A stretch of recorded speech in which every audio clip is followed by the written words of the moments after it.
Well, that was an interesting Monday Night Raw, and we're about to go over it right now, beginning to end, start to finish, top to bottom, and we're going to find out by the end of this review, was this a good Monday Night Raw or not so much?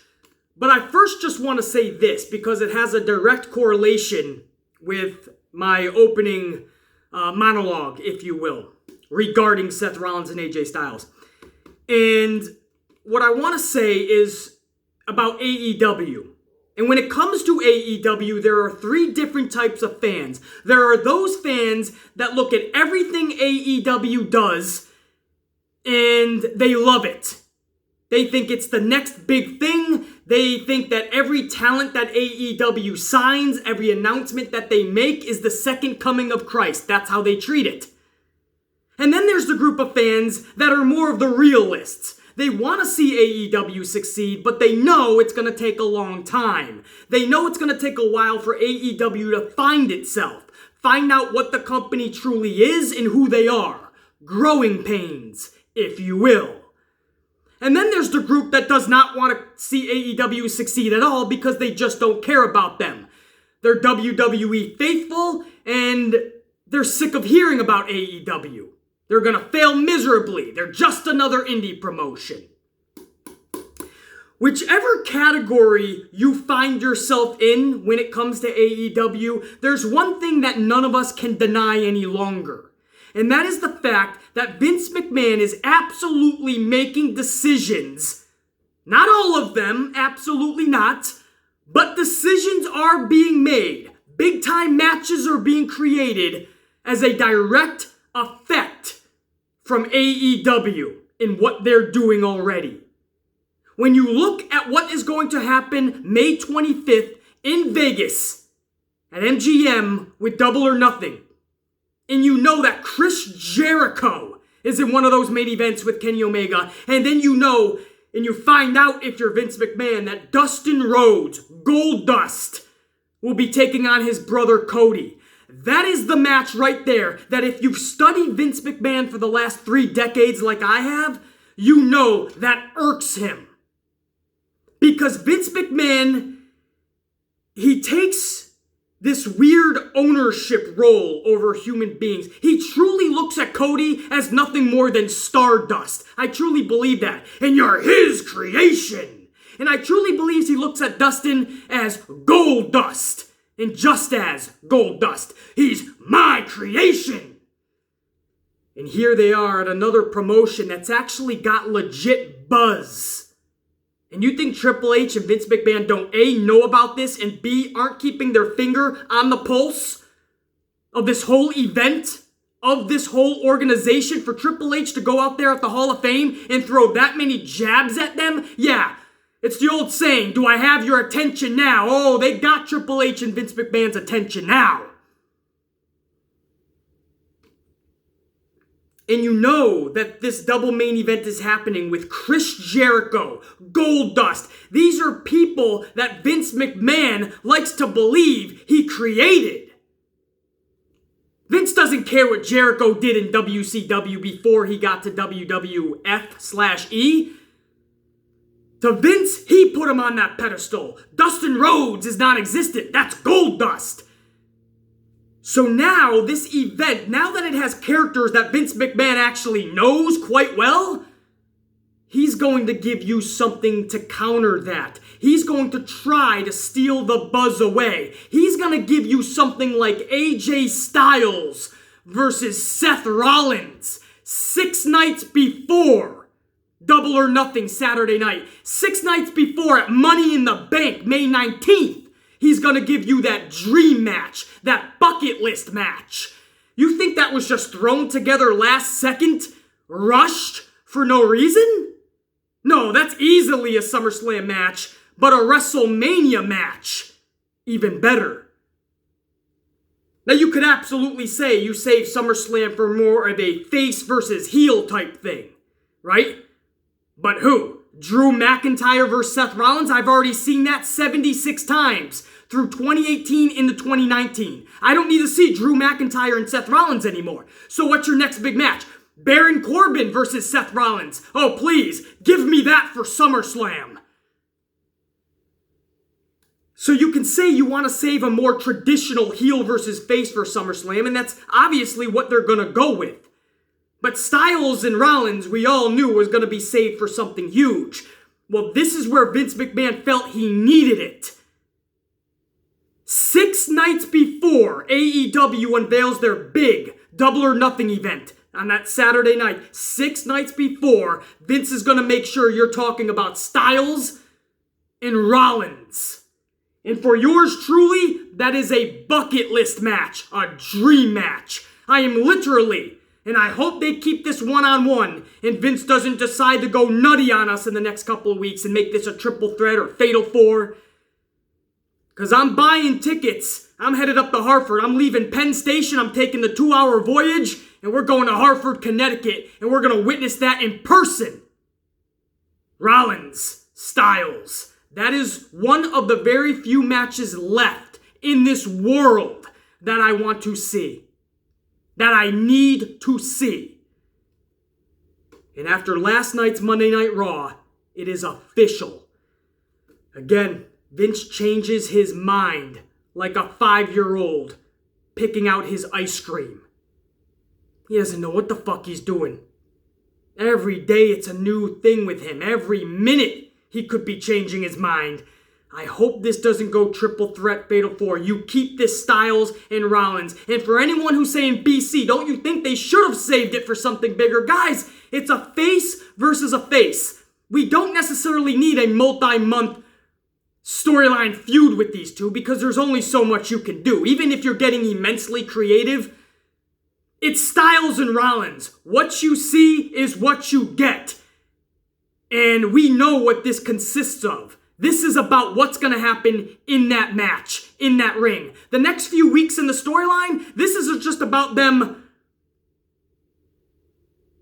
I was going to say telling, but showing one another who the best in this business is. Styles, you honestly believes in himself that he is the best in this world. I know everyone likes to use that title from CM Punk to Shane McMahon to The Miz, but AJ Styles truly believes he is. And Seth Rollins right now at the top of his game, you know he believes he is the best in this world. And there's this inner lining story between the two where they've never fought before. They've never wrestled each other, so they really are going to want to find out who is the best.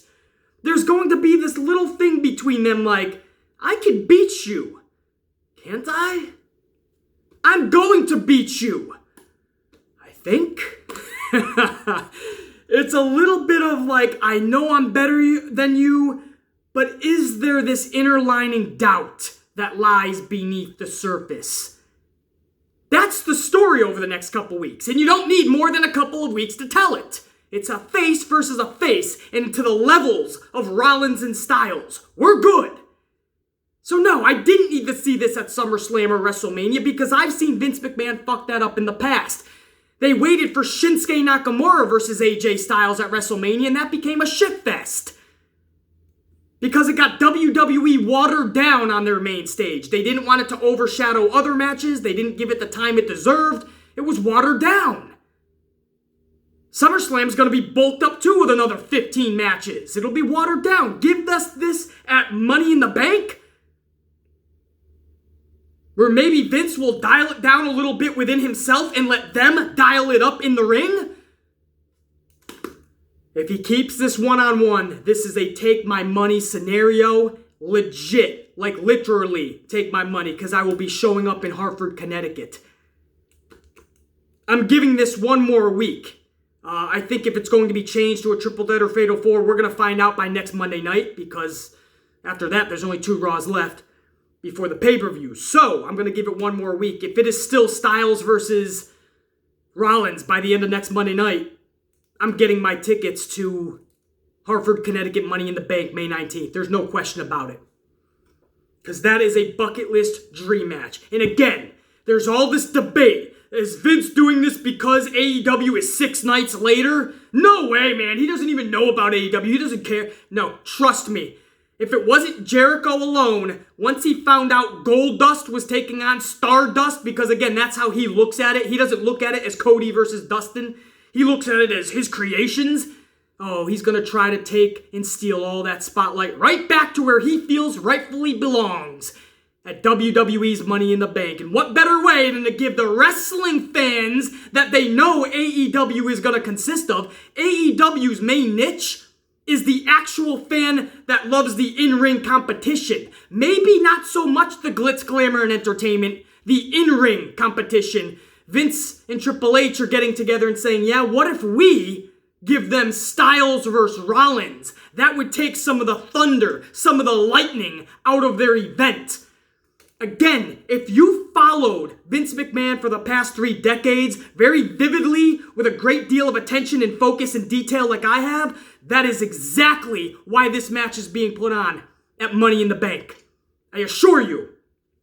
And I'm down with it. I love it. I think by rushing this a little bit, it's going to make it 10 times better. If they gave it too much time, if Vince had too much time to think and overanalyze it and overthink it, this would be watered down like Nakamura and Styles. Because Nakamura and Styles in Japan was actually damn good. WrestleMania? Horrible. Throw this in a few weeks at Money in the Bank and let's all get what we wanted from day one. This bucket list match. I'm not even concerned with the finish. Even if they give this a fuck finish, as long as it isn't too out of the realm, as long as it isn't too much idiocracy to take in, as long as I don't have to lose brain cells in that finish, I'm okay with a fuck finish of some sort, or a cluster finish. Because the focal point for me is the match itself, Rollins and Styles. That's my opening monologue on this review, guys. That's all I'm going to say about it for now. At the end of this review, obviously the main event was Corbin and Styles to find out who's going on to Rollins. So maybe I'll touch up and give a few more some last comments in this review about Styles and Rollins at the end of this video. But for now, that's all I'm going to say about it. Now let's get into the actual show, the review from top to bottom, from the opening segment on. And we started Monday Night Raw off with an opening promo sequence. This is when you have a plethora of superstars come to the ring and start saying, I'm going to do this. No, I'm going to do this. I'm going to beat you. No, I'm going to win. It's basically like 6, 7, 8 3-year-olds all fighting over the same toy or the same little stuffed animal. In this case, that toy and stuffed animal happens to be a Universal Championship, or as I call it, an exploding strawberry title. Triple H came out first. Rollins kind of didn't let him talk at all. Rollins came out next. They kind of had some gratitude. Rollins said, thank you for giving me an opportunity. Something like that. I don't know. Triple H was like, you said you were going to get that title and you did it. You went from a Kingslayer to a Beast Slayer.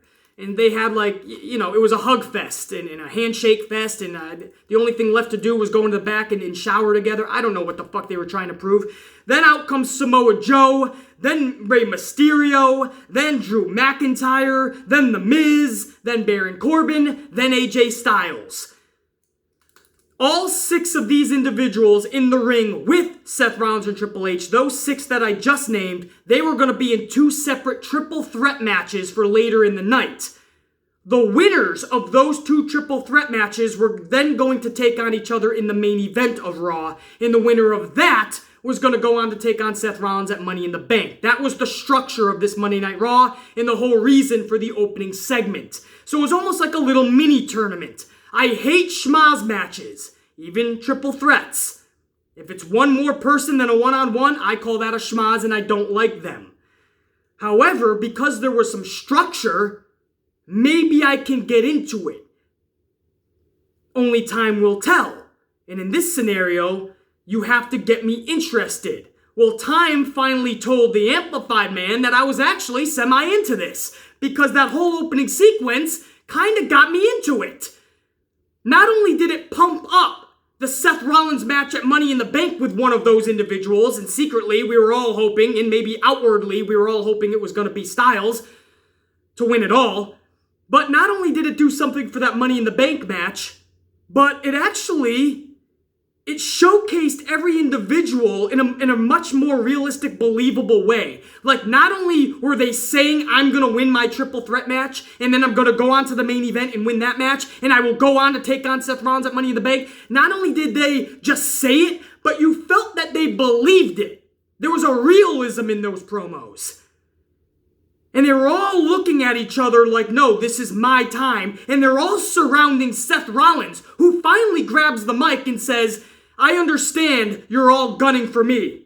But he says, I'm Seth freaking Rollins, and I'm gonna burn it down, no matter what. Mic drop. So even though everyone's surrounding him and talking about what they're gonna do that night to get to him, Rollins said, you do what you gotta do, I'll be waiting at the end of the tunnel. Lights out, because I'm gonna burn it down. I liked it. Normally I don't like all this fucking schmaz business, all these superstars coming down with a microphone, all leading to nonsense. But in this, it did a lot for a lot of different reasons. It first and foremost made the pay-per-view main event special. Aside from the ladder matches and the SmackDown main event you're going to get for Money in the Bank, that Styles versus Rollins match you know is going to be the main event. Or should be anyway. Or in our eyes, it is the main event. And it did something special for that. It gave that a special feel. Like, wow, Money in the Bank might actually be something cool. Secondly, it made schmaz triple threat matches actually interesting. Because now you really had to see which way are they going here. Where are they actually going to end up? Who are they actually going to have as the ultimate winner tonight? And thirdly, probably even more importantly than anything else, everybody looked good in there on that microphone and looked like they believed their own shit. That's what I want to see always. And this led right into the first triple threat match. This is Styles versus Samoa Joe versus Rey Mysterio. I can't believe I'm saying this. I enjoyed this triple threat match. It was a physical match, nearly 20 minutes long, unfortunately with 3 commercial breaks.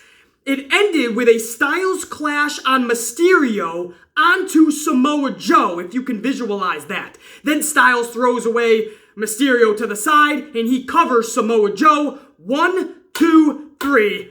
Styles wins the first obstacle in a series of obstacles for that night. Styles was able to get past the first round. He defeats Samoa Joe. So again, United States champion losing flat on his back again. I hate seeing that. I don't like seeing champions losing all the time. But I think maybe Vince wanted to save Styles and Mysterio for something else. Even though I've seen them in different forms and fashions on SmackDown. So, I don't know. I think he sees more money between those two. And I think he got the best out of Samoa Joe and AJ Styles already. So he just said, you know what? Joe's taking the pin. I was okay with it because, again, the match was actually really good. The physicality was top-notch for a triple threat anyway. And thirdly, the finish, pretty damn cool. Styles clash onto Samoa Joe. Toss Rey Mysterio aside, pin Samoa Joe. AJ Styles, man. Again, whether it's secretly or outwardly, we're all hoping Styles can pull it off. And he got past the first round. He got past the first obstacle. So I'm into it at this point, man. Now we just got to see where we go from there with the second triple threat and then, of course, the main event. The first hour of Raw continued on with Naomi. And it's so good to see her on Raw, man. You know, it is definitely a different feel seeing Naomi on Raw. And again, it's amazing to me that they don't give her more of the time of day, man. Her visuals, her character, the music, the glow aspect to her, all of that obviously appeals to the younger crowd. And her athleticism and wrestling ability clearly appeals to the older crowd. You put the package together and she's complete. You can talk about her promos all you want, but that's 99% of the roster because you no longer get that real believability anymore. Everything is overly scripted.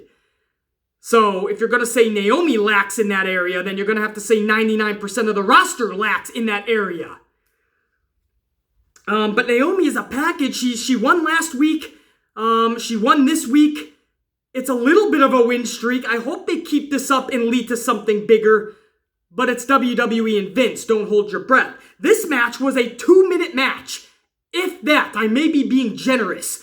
Naomi defeated one half of the women's tag team champions, Billie Kay, in less than 2 minutes. I love that Naomi is winning, as I said, but what is up with your champions losing consistently on what seems like every show? Honestly, you got Finn Balor losing matches with his Intercontinental Championship. You got Samoa Joe losing matches with his US strap. You got tag team champions. The Revival was losing every fucking time they were on the show. Kurt Hawkins and Ryder were losing even when they had the titles. You had the women's tag team champions, Iconics, the last couple of weeks losing every show. Every champion seems to lose every single time they're in the ring. How are they being showcased as champions then? Boggles my mind.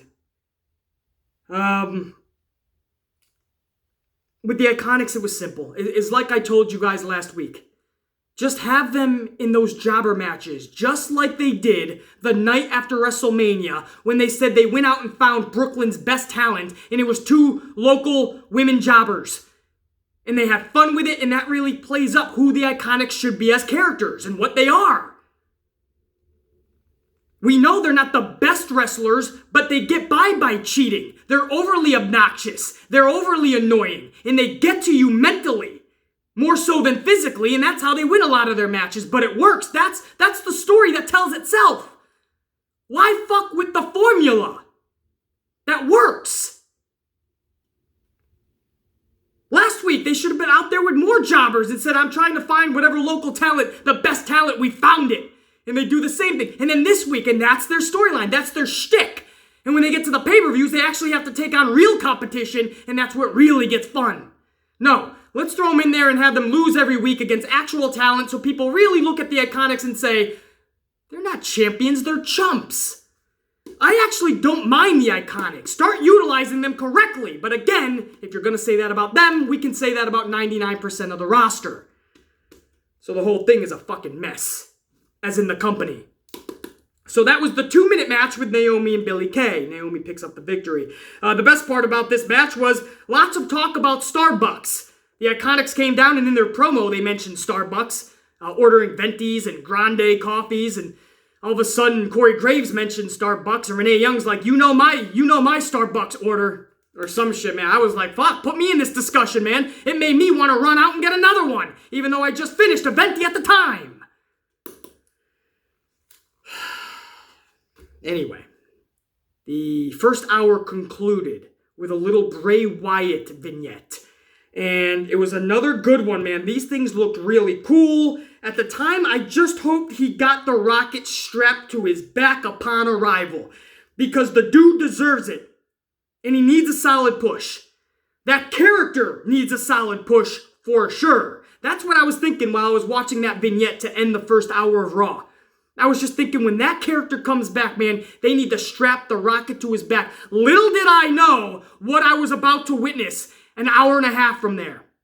Because we saw something later in the night, and I'll get to that when I get to the third hour of Raw. We saw something that totally rocked our world, and whether you were on something last night or not, I think you know what I mean, we were all tripping by the end of that segment. I'll get to that when I get to the third hour. But that was the end of the first hour, guys.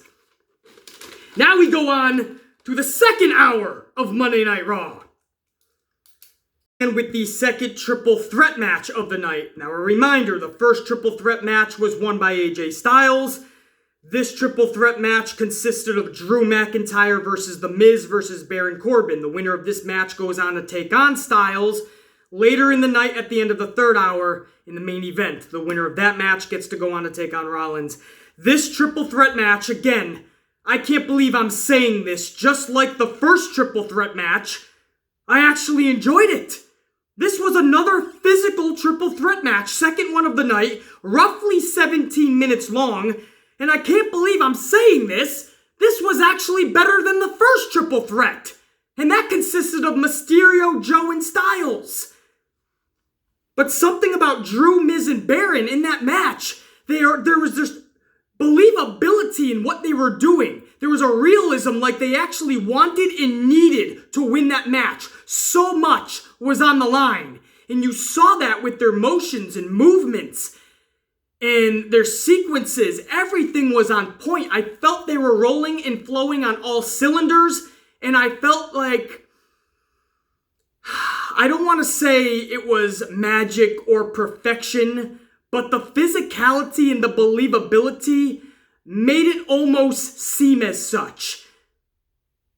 And again, for me to say this about a triple threat match, because at the end of the day, we wouldn't put it in an epic category. We wouldn't say it was one of the greatest triple threat matches we've ever seen. No. But for these three gentlemen to put it all on the line like that, in the middle of a Monday Night Raw, make us believe in what you're fighting for, man, in pro wrestling, that's perfection for me. Get me intrigued with what I am witnessing. Make me give a shit. And who would have thought it was Corbin, McIntyre, and Miz in a triple threat? But it worked. Again, physical match, nearly 17 minutes long. I like this one better than the first triple threat match. It ended with Drew McIntyre hitting a devastating Claymore kick on The Miz, but Baron Corbin was able to sneak in, chuck out McIntyre after the Claymore kick, and he got the cover, the sneak cover over The Miz. Baron Corbin wins the match. This sets up the main event of the night, Styles and Corbin. On any other given Monday night or Tuesday night, or any fucking, even a house show, you're thinking, okay, Styles, Corbin, why do I need to see this? Rhetorical, I don't. But there's so much on the line here. Not only do we know that the winner goes on to take on Seth Rollins at Money in the Bank for the strap, but it's just everything as a fan that lies beneath that. Like, if Styles wins, we get a bucket list dream match, May 19th. If Corbin wins, we are looking at what could possibly be, supposed to be an epic pay-per-view, to what could possibly be a shit pay-per-view. An absolute clusterfuck snooze fest. Styles and Baron Corbin is your... Rollins and Baron Corbin would be your Raw main event for that pay-per-view. So you couldn't be at more opposite ends of the spectrum. We're looking at Styles and Rollins at the pay-per-view, or Corbin and Rollins. You couldn't be at opposite sides of the spectrum. So a lot was on the line, not just for them, but as fans, for actually giving a shit. By the time Raw went off the air, we were all going to be saying, wow, that's epic to look forward to, Money in the Bank, or wow, Money in the Bank is a fucking snooze fest. Money in the Bank is already a lost cause. Money in the Bank is already a shit fest. It all depends on how much Vince wanted to get us interested or not. Or do you want to stick with your stubborn ways? Or do you want to actually get people buzzing about your product? We'll talk about that in the third hour. Onwards with the second hour. Sami Zayn then comes out next. Sami Zayn hits the ring, rolling around the ramp, dancing all over the place. I love this. At one point, he jumped from the stairs to the ring apron because in the previous match, that triple threat match, Baron Corbin hit the steel steps pretty hard. They never put him back to the ring. Like Humpty Dumpty, they never put the ring back together again. So the steps were kind of removed. So Sami Zayn was like, fuck it, I'm gonna jump. And he put his all into it. And he jumps like a little baby step from the steps to the apron. And Corey Graves goes, what an incredible athlete. And Michael Cole says, he jumped from stairs. And Graves goes, yeah, and he did it very well. I love that little banter. If you just listen to these guys, man, I know we give them so much shit, but Corey Graves, whether you love him or hate him, I'm thankful for him. But because it's those little one-liners that literally make me legit LOL. I just laugh out loud when I hear Corey Graves sometimes. He's that funny. The dude's witty as hell. And again, sometimes I know you want to smack the taste out of his mouth and the yellow off his teeth. I understand that. But there are times, many times, where this guy is just gold, man. Sami Zayn does this little baby stump like he actually accomplished something, and he got Corey Graves out of nowhere what an incredible athlete. And there's this believability in what he's saying. And Cole is just like, all he did was jump from stairs. And Corey Graves is like, yeah, and he did it very well. Thank you. It's like, he's saying it like it's not even a joke. Like he's, I cannot praise that enough. And I'm so thankful to have that in this company and in this product today, because when you grew up with people like Jesse Ventura and Bobby the Brain Heenan and, guys like that who are not afraid to be the heel commentators when they needed to be, when the referee was knocked down and somebody did a low blow and, the face commentator is supposed to say, oh, what a dastardly deed. How could he? He cheated. And you got the fucking heel commentator like, what? I didn't see anything. I dropped my contact. What happened? Oh, you saw that, Bobby. And Bobby Heenan's like, no, I didn't. I missed it. What happened? Oh, it looks like Hogan's down. What'd he do, Trip? I love that shit, man. So anyway, Corey Graves gives us, I don't know. I know I'm going a couple minutes on that, man, but it's those little moments, man. Again, when I told you guys, when I watch pro wrestling, man, I'm paying attention to every little detail. I got so many things moving at once in my dome piece, and commentary is one of them. Back to Sami Zayn, though. We'll put the focus back on Zayn. Sami Zayn drops an amazing promo. He's just been epic since he's been back. Another great promo talking about how he traveled the world when he was injured, and he had the time of his life, and he shows up at the Tron. He's showing his Instagram pics and all of the places he's been, and he's talking about like his experience, and there's this genuine smile. And then he said he had to show up to, back here. And he says, I had to come back to all of this and all of you. And he talks about how there was something that he was so happy when he was away. And then when he found out he was coming back, there was like a dark cloud that was hanging above him. He didn't know why. He was just in misery. He was depressed. And he couldn't figure out why. Is it because the company is basically a bunch of stooges? He said, no, that wasn't it. Although that's the truth, he said. Was it because the talent is all entitled and think they all deserve more than they should be getting? That's it, but it's not quite the deciding factor. There was something more. Something more was making me depressed. Something more was making me miserable. And then it hit me. It dawned on me. It was all of you. Because all of you turned into the critics you are. All of you got to a point where you started making this miserable for me. I love that, man. I love that because we are in a culture where with all the devices we have and social media and platforms, that people do voice their displeasures and we call out bullshit. And when we love something, we love it. Like, I don't know, Styles and Rollins. I love it, so I praise it. When I see bullshit, I call it out. And we all do as fans, no matter what level. I know nobody really does it to a level as I do, I understand, as far as critiquing, but whatever your level is, that's still critiquing. That's still voicing whether you love something or don't like something. When you wear someone's t-shirt that you love, that is voicing that you're a fan of them. When you wear a championship belt, when you put on a hat of your favorite superstar or your favorite band, or that is saying a million words in your example. You're showing your words. So we live in this era where we all like to tell everyone else what we love and what we don't. And Sami Zayn said that doesn't suit him anymore. That's not what he likes about pro wrestling anymore. In other words, he liked it when he was entertaining and you were all just sitting there and taking it all in. Please, sir, can I have some more? I love that. I love that. And as I left on Twitter last night, I said, this Sami Zayn is one of the most entertaining dudes we've seen in a long time in this business. And I said, antagonizing, relentless, and believable. Key heel ingredients to make us give a shit. And he's got them all right now. Sami Zayn is rolling on all cylinders. And that's really epic to see, man. No storyline came from it. Nobody interrupted him. They just gave Sami Zayn time. They gave him an awesome promo. He went out there and fucking killed it. He went out there and he was that unique individual and character that he is anyway, and he blew it out of the water. He killed it. And this will lead to more of those, hopefully, and then when somebody finally does step up, it'll lead to something we give a shit about and something that's cool. I love that they're letting this breathe, this new Sami Zayn. Let it breathe, before you just start throwing people out there, throwing challengers, throwing people interrupting him, throwing him in matches that he's going to be 50-50 booked like everyone else anyway. Let it breathe. I loved it. He went out there last night, voiced more of his frustrations, the same thing he's saying he doesn't like other people doing, yet he's doing it himself. The irony in it all, those are the things we love in a heel.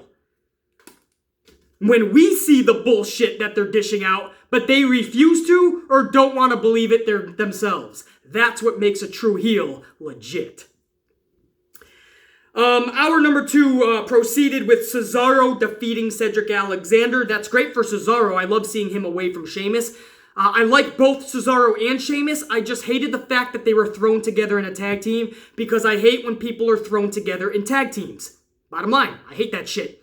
So I always felt that Cesaro needed to be on his own. It was good to see him on his own. It was good to see him pick up a W. As far as Cedric Alexander, I don't know what this says about him, but I don't know what he was supposed to do on the main roster anyway. Cedric Alexander diehard fans out there, if there are any, what did you guys expect from this? I've been preaching we need larger-than-life characters, and Vince gives us Cedric Alexander. I'm not throwing any shade. I see why he's on the main roster. He has a place there, no doubt. He's got the athleticism, and when you show up to live events, you know, he's a good filler. He's a good mid-carder, maybe. Not yet he's not a mid-carder, but maybe he can work his way to mid-card status. Remains to be seen. He's going to have to show us a lot more of dimensions in his character. I don't know if he's going to be that larger-than-life guy who's going to hold the Universal strap or the Heavyweight Championship. I mean, when Mustafa Ali got the SmackDown, in 3 weeks, everybody was saying he should be in the main event. At WrestleMania, he should be the next champion. And I was like, what the fuck? We need larger than life. You're talking about Mustafa Ali already putting a championship on him in 3 weeks. Cedric Alexander gets shaken up to Raw's main roster. And last week, I already heard people going, watch, soon Cedric's going to hold the title. The fuck are you talking about? I see the athleticism. I see where he can help out as enhancement talent. Right now, he's not even near mid-card talent. Do you realize the talent on that roster that is not being given the time of day? Cedric wants a chance, he better get in line. And I assure you, the line is longer than Walt Disney World's Pandora ride. And I've been on that Avatar queue, and let me tell you, that is a 2.5-hour wait if you're lucky. Well, Cedric, you're looking at a 2.5-year wait if you want to crack at a championship to the highest level like the Universal or the WWE World title. I know those are hard-hitting facts, guys, but that's what I do on this channel. If you want fluff, there's plenty of other channels. I'm not that guy. I'm going to hit you hard with the facts. I have no shade at all to Cedric Alexander. I didn't mind him on 205 Live, even though I thought 205 Live was produced like a fucking circus and not how it should have been produced. And last night, I had no problem with Cedric Alexander. But if you want the facts, I don't know what you expected out of him going forward even. Where do you guys want him? Do you want him in your main events? Is he captivating you? Probably too much time on Cesaro and Cedric, to be honest with you. That was still in the middle of the second hour. Then we went on more tag team type shit. And we talked about Cesaro and Sheamus finally being separated. But we had the Usos in a backstage promo segment. And they were, you talk about rolling on all cylinders. They brought that magic on the microphone that they had at SmackDown. They brought it to Monday Night Raw, man. They were electric. They even made a dig at like the whole drunk driving scenarios that they had a couple times in the past couple years between both of them, Jimmy and Jay. They made a little crack at that. A little moment of silence after the joke, and the crowd was all like, ooh. So, I'm kidding, just ooh. I loved it, man. And then the Revival actually enters frame. And they start like doing a little introduction as alpha men would do. Like, yeah, we know who you are, Usos, but we're the Revival. And the Usos, as the Revival are speaking, the Usos actually start falling asleep. They're literally like eyes closed. Basically, the only thing left to do is snoring at that point. The Revival's pissed off. And it's at that moment I'm like, dude, that's the beginnings of something cool. First, I'm looking at two actual tag teams, not just guys thrown together like Ryder and Hawkins, or Bobby Roode and Chad Gable, or Cesaro and Sheamus. where Vince just loves to throw people together. Naomi and Asuka, Sasha Banks and Bayley. No, you're a tag team when you enter like the War Raiders, or you're not. And in this scenario, you have two actual tag teams, the Revival and the Usos.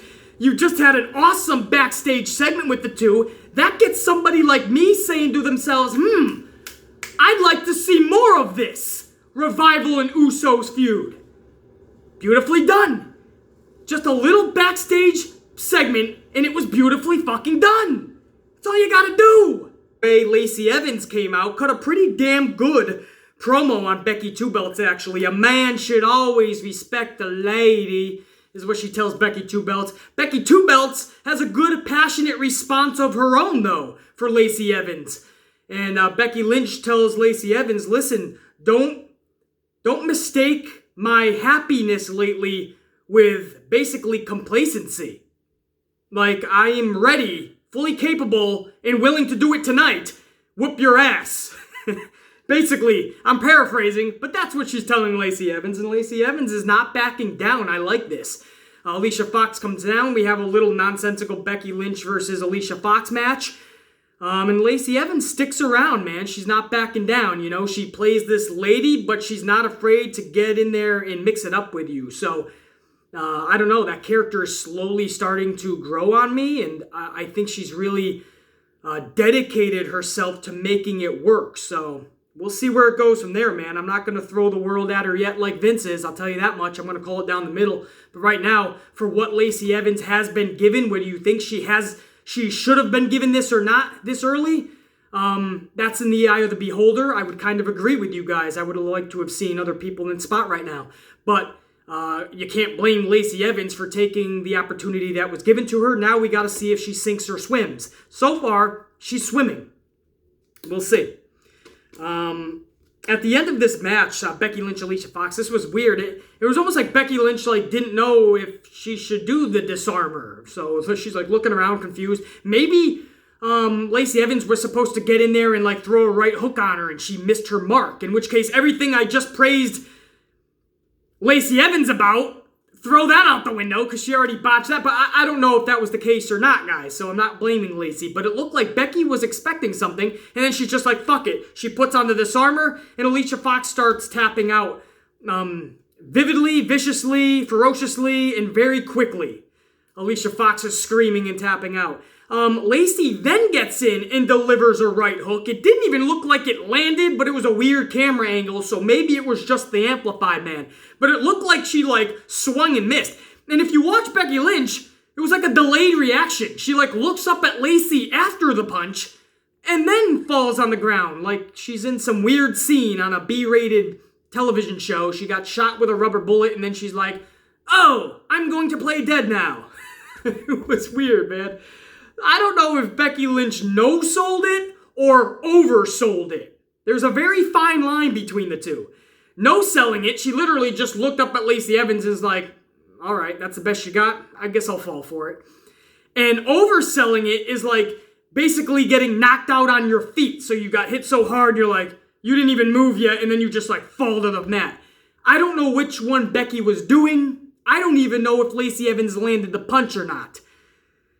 It just all looked very weird in a match that was just nonsensical anyway. I'm not sorry to say this. Alicia Fox fans, I hear you. She's been with the company 10 years. Maybe you love her. She's a good kid in real life, no doubt. It's Alicia Fox versus Becky Lynch. Really, guys? Come on. I'd rather see a jobber in there with Becky Lynch. A local jobber. Than see Alicia Fox continue to be used like that, man. It's sad at this point. It really is sad. Why is she with this company? No fucking idea. But that was just a weird thing, man. Lacey Evans again, right hooks Becky Lynch, knocks Becky Lynch out, we think. I think she landed a right hook. And that led into the third hour, by the way, guys. So the end of the second hour was the promo with Becky Lynch and Lacey Evans. The start of the third hour was the actual Becky Lynch, Alicia Fox match, if you can call it that. Next up, we had Robert Roode. That's right, Robert Roode, no longer Bobby Roode, with the robe and the mustache. All he's missing now is the tights with his face printed on them, and then we can call him Ravishing Robert Roode.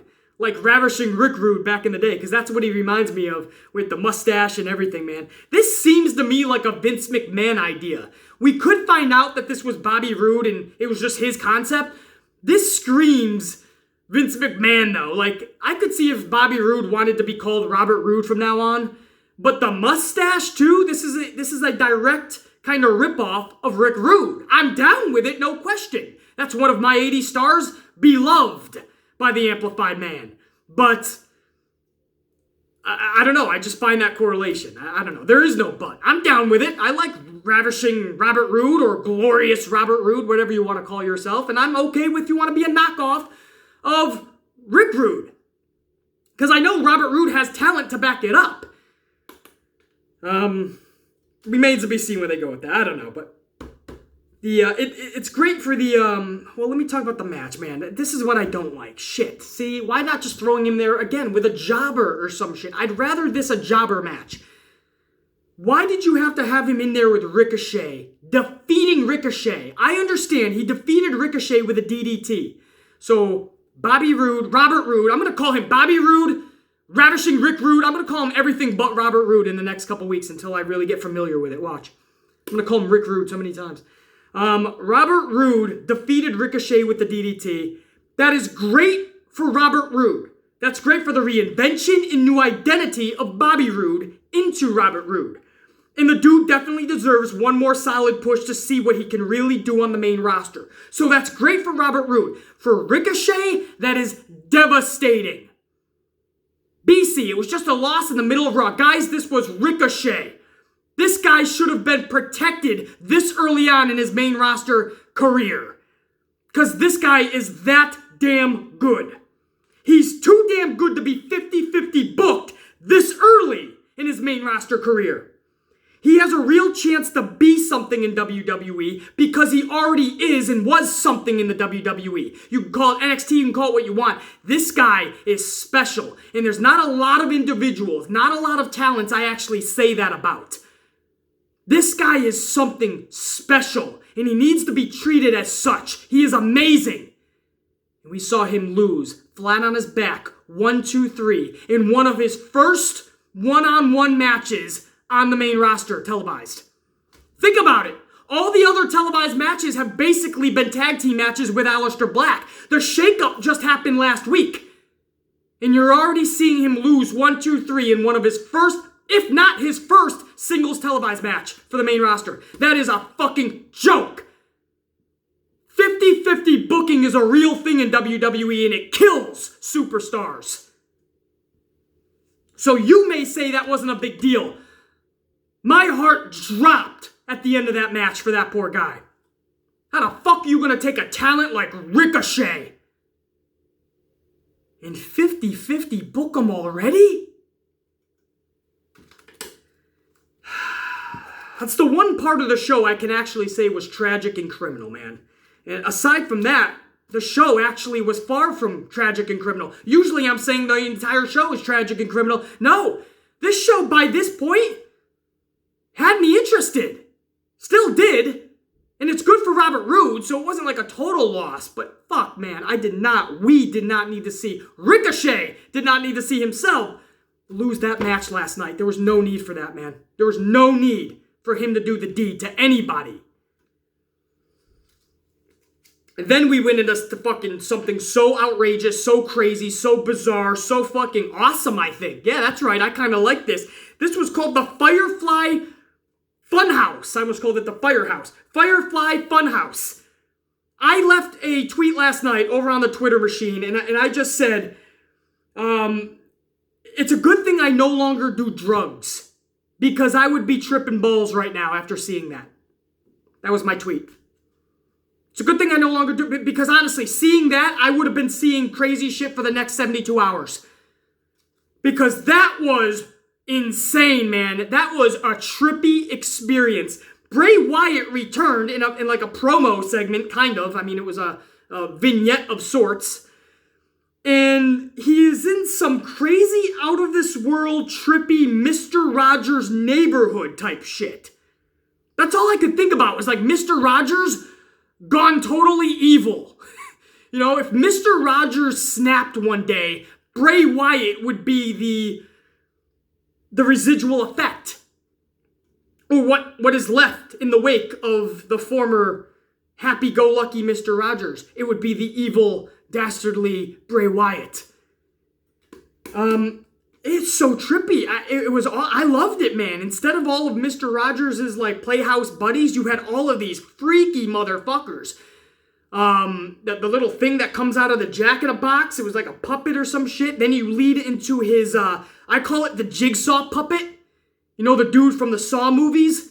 That thing is freaky as hell, man. That thing is there, and he's doing his little weird laugh, and Bray Wyatt looks like I was going to say clean cut, but he still has his beard, but he's got this nice outfit, so he's supposed to be your next door neighbor type guy. But he's got a couple 2-tree screw looses. Again, in a weird way, I like this. So they brought Sami Zayn back and let him go full throttle. I'm liking what I'm seeing with Sami Zayn. So far, I'm liking what I'm seeing with Bray Wyatt. And trust me, the reason I can't believe I'm saying that is because I loved the Bray Wyatt character that we had. Before that injury, man, I love that. It is a shame that Vince McMahon 50-50 booked him. And nobody ended up giving a shit after a while. Because the character of Bray Wyatt and the whole Wyatt family, that was something unique and special. I think Vince killed that, absolutely. Because he stopped giving it the time of day. He stopped believing in it. He turned it into 50-50 booking, and that process ultimately led in people no longer caring about it. Bray Wyatt comes back, and he's even more sadistic now. Absolutely love this, man, I think. Again, I don't know. I think it's awesome, I think. I think I love this. Again, I think. I don't know. But so far, that was highly amusing, highly entertaining, and I'm highly intrigued with where we go from here with this Bray Wyatt. And the Firefly Funhouse. You could do so many cool things. You remember the Saw movies when the Jigsaw puppet dude, whatever the fuck that thing is on the tricycle, he would kind of roll around, he would ride along and fucking just do his weird laugh and his weird eyes would fucking be glowing and it's freaky. You could have like if he's in a feud with somebody and that somebody is in a match, you could have like the lights go out and all of a sudden that Jigsaw fucking creepy character puppet starts riding down the ramp on the tricycle and he has like a message or something. You could do some fun storylines with this shit. Fucking A! Goosebumps! Book that shit! I just visualize that. Lights go out, here comes the Jigsaw puppet or whatever Bray wants to call it. But that weird thing that you guys know what I'm talking about. It's been in his vignettes lately. It comes down on a tricycle, man, just like the Saw movies, man. Man, you can do so much with this Bray Wyatt. My creative thought process is on overdrive right now just thinking about it, man. I get excited thinking it. See, this is why I love pro wrestling, man. The stories you can come up with and storylines and the characters that you could do it with, man, it's larger than life. There's nothing like pro wrestling. Nothing gets me that excited other than, you know, some lady time in the bedroom. You know, that's always pretty fun. But you get my point, man. Pro wrestling is one of those outlets, man, that just, it gets your creative juices flowing, or I know it does for me. So I think I really love this Bray Wyatt shit. I gotta see more in the coming weeks, and I know we're going to.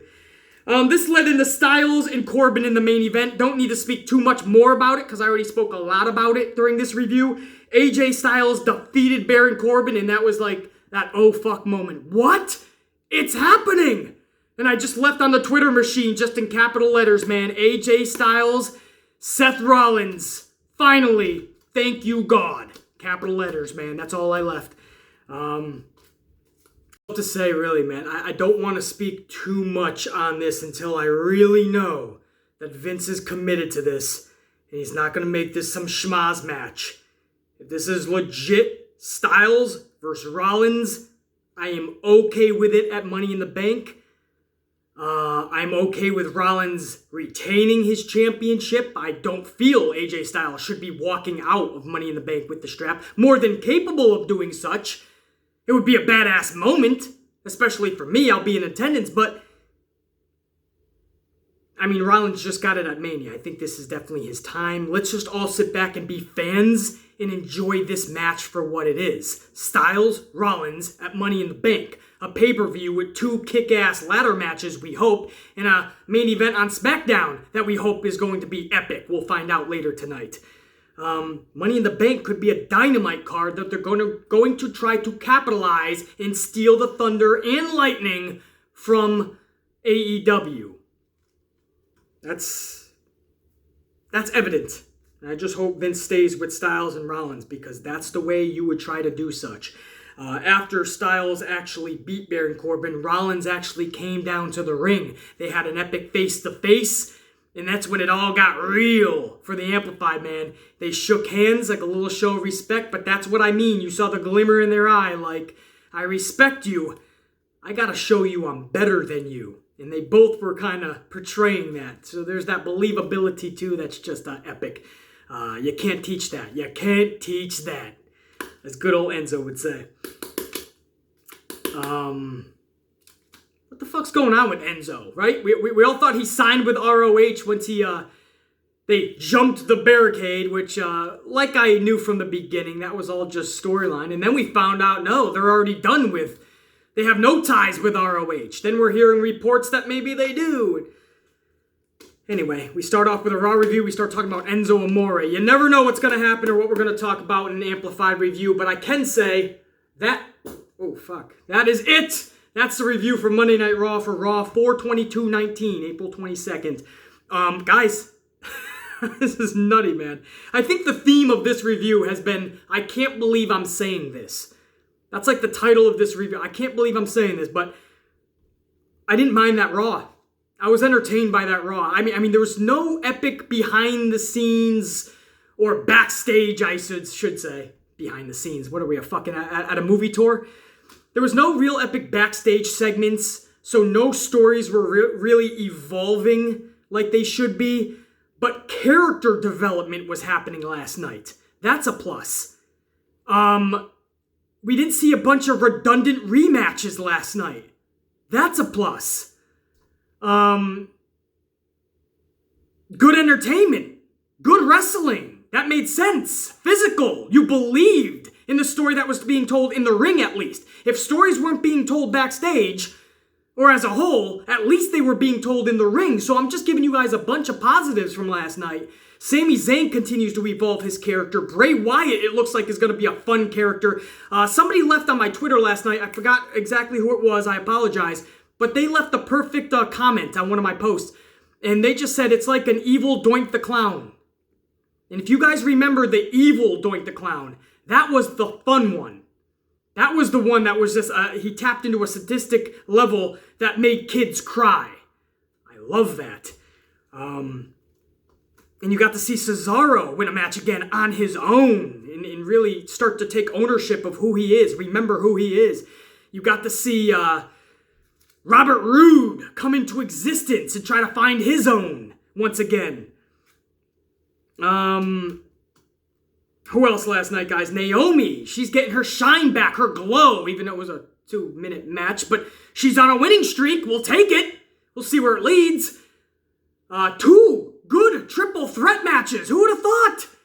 AJ Styles in the main event in a match that actually means something and is going to turn into something epic.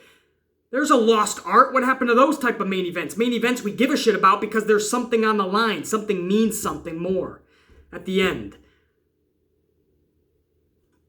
Yeah, man. Probably other things, too, that I went over that are pretty damn good. So, the Usos in Revival, one of the very few backstage segments that they did have last night, and they nailed it. Yeah, just in a weird way, we weren't expecting it, and it wasn't done in, like, some overwhelming fashion, but slowly but surely, throughout the night, it ended up somehow being a good show. I'll take more of that. But again, it's Vince and WWE. Don't hold your breath is my motto with this company. Because next week, we could be right back to redundancy, the same rematches, nothing making sense, and a shit show. I'm not trying to be the negative Nancy here. I'm just saying, don't think don't get too used to this. Vince has not proven that he can continue this on a continuous basis. But we'll take what we got last night for sure, because as a whole, pretty damn good show. And characters are being developed, man. And Rollins and Styles at Money in the Bank, literally take my money, because I'm going to be showing up to Hartford, Connecticut. I'm going to give it one more week. I'm going to see if this is indeed the main event or one of the main events. Or just a fucking match. I don't care if it's the first match on the card. If that match is actually being put on in Hartford, I'm there. No question. Amplified Man, thank you so much, guys, for joining me for this full review. Probably over an hour by now. But there was a lot to go over.